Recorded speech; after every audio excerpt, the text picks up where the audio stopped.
Paglalabada, di ba ate? Nakakasurvive. Oo. Doon nalalampasan yung pang-araw-araw na kinakain.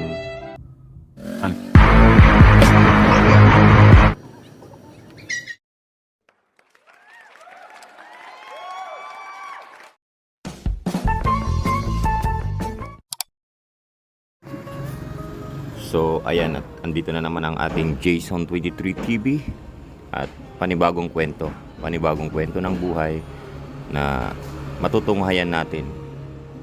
Pupuntahan natin ang isang homeless family na gamit ang ating Hokage Technic na service na motor. Na ito na naman tayo sa lugar ng Matantubig na may dala tayong isang grocery box gamit ang ating service na motor na pinagtiyagaan natin at hinanap natin sila. Kaya ito na naman tayo. Salamat sa mga sponsor at sa umaantabay sa mga panibagong content at panibagong vlog. Kaya let's go guys, samahan niyo ako.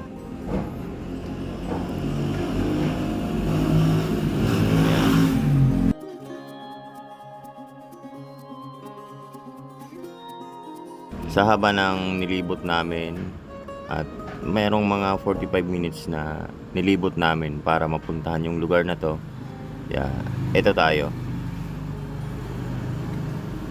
Mainit at syempre, kaya natin yan para sa kwento ng buhay na para sa homeless family na gusto nating matulungan or masuportahan sa mga bigay ng mga sponsor natin na kailangan natin ihatid na para sa kanila.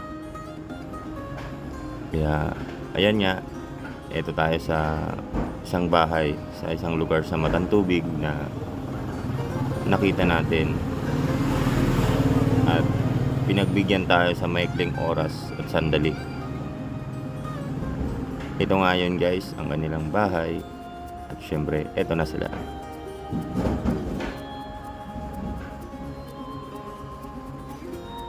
Yeah, let's go guys, samahan niyo ako guys at kausapin natin sila.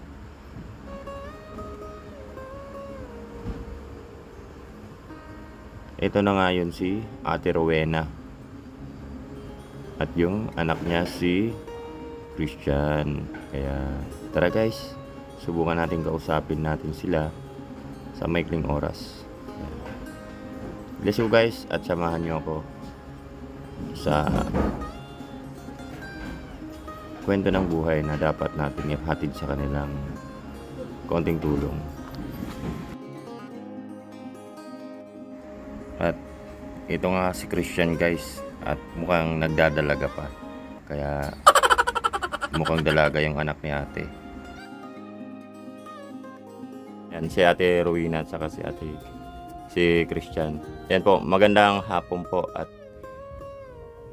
syempre andito ang ating Jason 23 TV. May mga mga katanungan na pamumuhay ng isang kagaya natin ng mga homeless family na may mga katanungan lang po na ilang taon na po kayong nakatira dito sa lugar na to?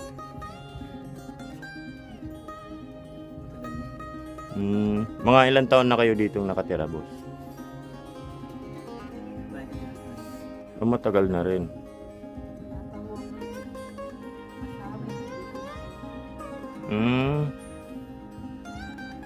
Then anim yung anak nila ate. Siya na lang yung kasama mo dito sa... Yung isa ko lalaki, saka po yung medium kong bata, saka yung isa nasa Galak. Ay, anak mo to? Eri po yung isa. Yung isa.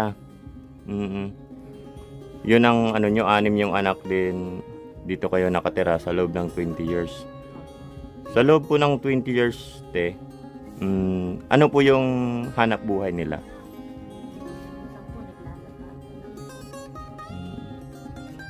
Paglalabada, syempre, doon tayo nakakakuha na ng extra income, di ba?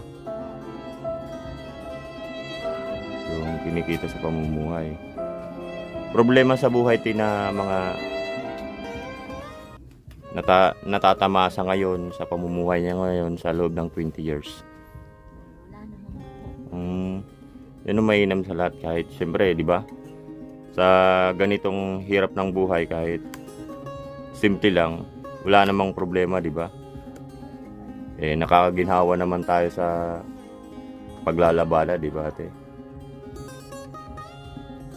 At saka si Christian, nag-aaral, di ba?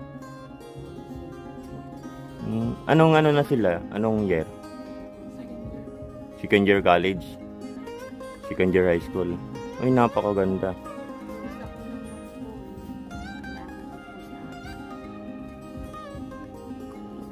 Barilan. Nasa Pinagbarilan din. Ilan taon na ngayon? Malapit na mag-graduate yun. Anong pangalan ng ano?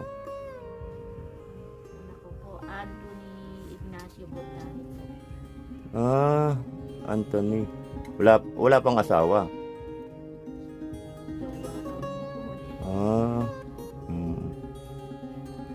At least, 3 kayo nakatira dito, di ba? Saka Yun. po yung isa ko pong lalaki na yun. Saka yung babae dyan. Saka yung isa kong anak ko. So, dito kayo na siyempre sa simpleng tirahan na kahit pa paano nakakaraos at saka sa paglalabada, di ba, ate? Nakakasurvive. Hindi po. Oo. Doon nalalampasan yung pang-araw-araw na kinakain, nakakalampas din yung yung mga problema na mga dumarating na mga simple lang naman, at least nabibigyan ng purpose, nalalampasan nyo. Tsaka yung pamumuhay natin, di ba, ate? Siyempre titignan natin, guys. Simpleng pamumuhay lang na nila, ate. At least, makikita natin, guys, yung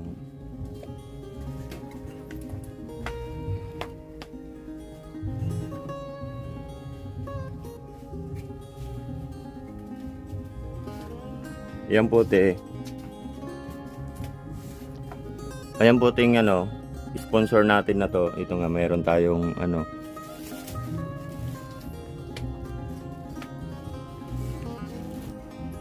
ayan. Meron tayong grocery at saka bigas na para sa mga homeless family. Siyempre, sponsor yan ng ating Boss Ares, ni Sir Ares, para sa mga homeless family. Ayan, para daw talaga yan sa mga homeless family para ibigay sa inyo. So, siyempre, sa effort nila at saka tulong nila para sa mga homeless family, ano po yung masasabi natin sa mga sponsor na nagbibigay sa mga homeless family na mga sponsor natin? Anong masasabi niyo po kay Sir Ares at saka kay Kelly PB?